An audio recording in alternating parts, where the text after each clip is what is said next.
Hi everyone! Samahan niyo naman ako ngayon at papakita ko nga sa inyo kung paano nga ba maging isang chef. Cheers! Kung paano nga ba maging HMB na busog nakakatikim ng mga dish namin. Bawal tikman. Wow, sarap naman ni Embrian. Ayun, maaga pa nga lang talaga ba nagising na si ate girl dahil nga kami raw yung unang-unang magluluto sa kitchen. Papakita ko sa inyo kung paano yung ganap namin mamaya pag nagluluto na kami. Ayun, syempre dapat kahit na magluluto lang tayo, presentable pa rin tayong tignan. Kaya naman ayun si ate girl na guys na agad at ayoko nga malate ba dahil nga baka hindi na ako makapagluto pag late ako.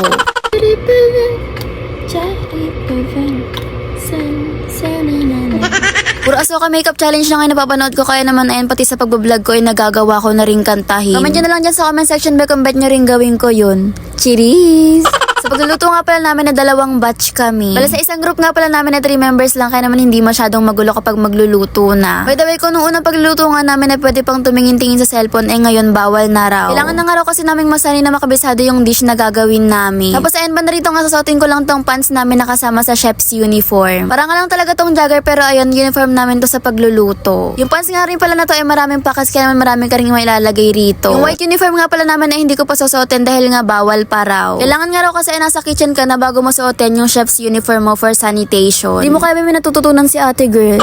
Nagsuklay na nga rin pala ako at kailangan nga rin pala naming mag-ban para nga hindi humarang yung buhok namin kapag nagluluto na kami. And ganito nga lang pala yung ban na ginagawa ko, be sobrang simple lang talaga. Note ko na nga rin pala tong salamin ko para mukha tayong matalino kahit hindi naman talaga. Cheers! At ayan ba, ito na nga yata yung pinakamaaga kong pagpasok sa school. Wala pa nga 6:30, umalis na ako ng bahay dahil nga takot talaga akong malate sa subject ko na to. Dala-dala ko na nga rin pala tong white uniform ko para doon ko nasasuotin sa school. O diba ang ganda ng look natin for today, clean look lang. Minsan kasi talaga mukhang dirty look yung nagagawa ko. Cheers! Sumakay na nga pala ako ng tricycle at ayan, thank you nga pala sa kaibigan ko na pinahiram ako ng sapatos niya. Kailangan nga raw kasi white shoes na goma yung suot namin kapag magluluto kami. Nakapasok na nga rin pala ako sa school at ayan, buti naman bet hindi ako nasita. Kukuta na ako rito be, konting-konti na lang. And dyan nga pala kami papasok mamaya dahil nga nandyan yung kitchen. Nung nakapasok na nga kami sa lobby, naka-ready na nga yung mga gagamitin namin mamaya. Sunod ko na nga rin pala tong chef's uniform ko dahil nga papasok na kami sa kitchen. Medyo masikip nga pala sa akin tong uniform ko kaya naman mahirap talagang gumalaw. Bakit ko ba naging kami? Fast forward na nga tayo, bet naghihiwa na nga kami ng luya. By the way, yung pangalan nga pala ng lulutuin namin ay steamed lapu-lapu Chinese style. Kapag pinapanood mo nga tong course namin ay parang madali lang talaga. Pero hindi nga talaga dahil bukod nga sa gastos ay talagang pagod na pagod kapag uwi mo sa bahay nyo. At isa pa may inis ka nga rin talaga dahil nga kailangan ay maninipis yung hiwa mo sa mga gulay. Pero on the other hand, mag-enjoy ka rin talaga lalo kung gusto mo yung ginagawa mo. Pero ako ba hindi? Cheers! Ayan, banda rito nga inalagyan ko na ng luya yung loob ng lapu-lapu. Tanong pa nga kami ng prof namin kung bakit daw kailangan pang lagyan ng luya yung loob ng isda. At buti na nga lang ba tama yung sagot kong pampawala ng lansa. Konting-konti na lang talaga pwede na ako mag-asawa. Cheers! Magkano binili? 200. Magkano? 200 po.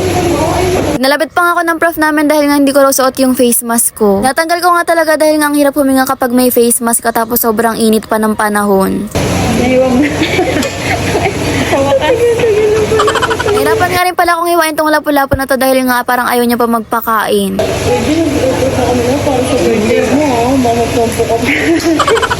Nag-plating na nga rin pala kami agad dahil nga hindi na namin to magagalaw mamaya kapag na-steam na namin yung lapu-lapu. Ang dugyot eh. Itong isang kaklase ko nga imbis na magluto ay talagang nagmap na lang siya. Hirap nga talaga magluto kapag nakatingin sa'yo yung prop mo, parang lagi kang kabado. Sabi niya nga sa akin nung pagtapos namin magluto ay dapat daw ina-enjoy ko yung pagluluto. Parang nakasimangkot daw kasi ako kapag nagluto pero hindi niya nga alam na ganun talaga yung mukha ko. Sobrang nag-enjoy naman ako pero hindi ko alam kung bakit ganun yung itsura daw ng mukha ko. Parang naman ako nasiraan ng ulo ko, nakangiti ako habang nagigisa. At parang nga hindi makalatignan tong steam lapu-lapu namin ay pinanasan ko na lang ng tissue sa gilid. Pag ganun, no? Hindi, pa-straight lang.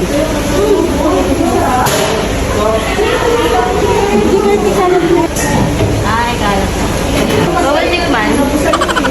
Alam ko hindi sila unang Dalawang ginawa niya. Ito naman nga yung pangalawa naming dish na creamy pesto chicken. Pagkatapos nga namin magluto, ipapatikim na namin to sa prof namin kung okay nga ba. Kapag nga HM student ka ba, ang pinakamasarap na maririnig mo ay yung ang sarap ng luto mo. Tapos ayun, titikman ko na nga muna yung gawa ng mga kaklase kong hindi ko ka-group. Patikim. Chef pa. sabaw. Scallops, di ba? Oh, scallops. Wait lang.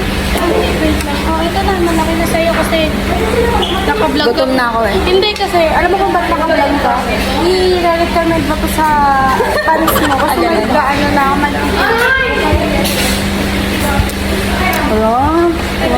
Sarap naman ni Embo yan. Sarap din. Sarap na. Sarap naman yung Dito masarap. Kaya patingin ng mga dish yung kasama ko. Ay, kala ko dish ako. Sarap ko kasi ano. Kaya pwede patingin ng mga dish nyo. Ang sarap. Tanong mo sino nagluto. Di pa malinis. Tanong mo sino nagluto. Ito, hawak pala sa tinador. Para, ano, ganda talaga. Diba to? Malambot. Bigla sumusunod. Tinidor kasi, te.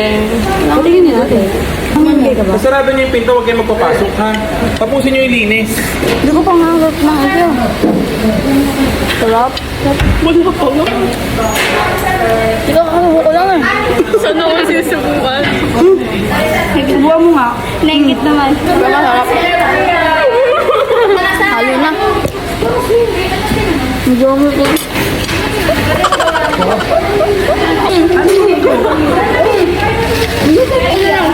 Nalala mo lang.